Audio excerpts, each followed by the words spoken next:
Hey guys, it's Rocky with a quick video on. This is the power board from my Dragon 32. So I've just repaired the switch that wasn't latching. However, one of the regulators has decided to explode. You'll notice there wasn't any kind of rivet holding it down. It's not in the box. So I don't know if that's been out before.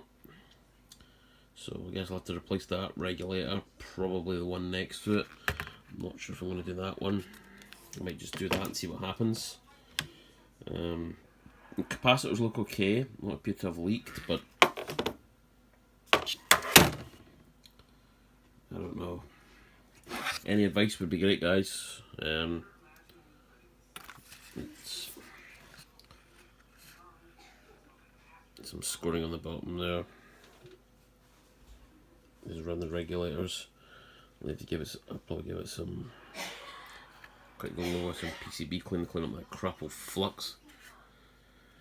One of the warranty seals was still intact. 3 of them weren't, so I'm thinking maybe being reworked in the factory. I don't know. Anyway, thanks for watching, guys. I'll see you in the next video. Take care. Bye bye.